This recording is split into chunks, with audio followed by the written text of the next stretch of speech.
এই কচুরি বানাবো। এটা মটরটা দিলাম আমি, একটু ধনেপাতা দিলাম, কাঁচা লঙ্কা দিচ্ছি, আর এই আদা দিয়ে এবার আমি এটা পেস্ট করে নেবো। এটাই পেস্টটা আমি করে নিয়েছি। এবার এটা কড়াইতে একটু টালবো। তেলটা একটু গরম করেছি, এর মধ্যে আমি একটু জিরে, সাদা জিরে, কালো জিরে দিয়ে একটু ফোড়ন দিয়েছি। এবার পেস্টটা দিয়ে দেবো। পেস্টটা দিয়েছি, এটা দিয়ে নেড়ে নেবো।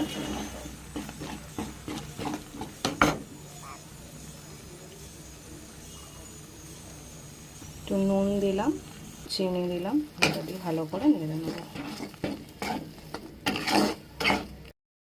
এই যে আমি হিংটা আগে দিতে ভুলে গেছিলাম, এটা পরে অ্যাড করছি। আপনারা যখন ফোড়ন দেবেন তখনই এটা অ্যাড করে নেবেন।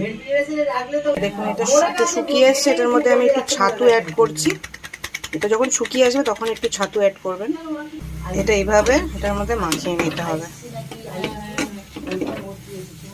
এই যে আমার পুরটা হয়ে গেছে, এটা আমি নামিয়ে নেব, ঠান্ডা করে নেবো। এটা নামিয়ে, এই যে নামিয়ে নিয়েছি। এই কড়াইশুঁটির কচুরিটা করব বলে এটার মধ্যে আটা ময়দা মিক্সড করেছি। এটার মধ্যে নুন আছে, চিনি আছে, আর রিফাইন্ড অয়েল দিয়েছি। এটা দিয়ে আমরা আটা ময়দা দিয়ে করছি, আপনারা চাইলে শুধু ময়দা দিয়েও করতে পারেন। এটা ময়দাটা মাখছি, আটা ময়দাটা মিক্সড করে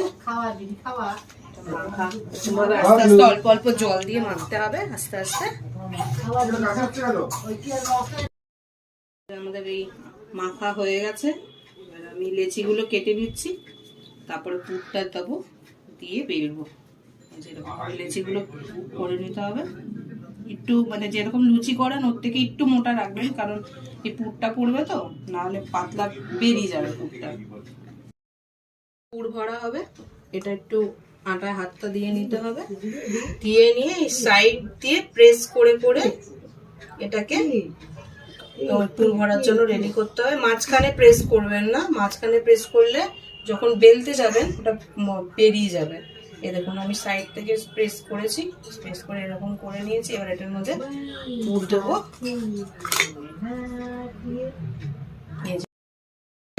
এটা পুর ভরা, মানে কড়াইশুঁটি দিয়ে পুর ভরা, আর এটা প্লেন লুচি। গরম হয়ে গেছে, এবার কচুরিগুলো ছাড়া হচ্ছে। এটা হয়ে গেছে, এটা উল্টে দেবে। এবার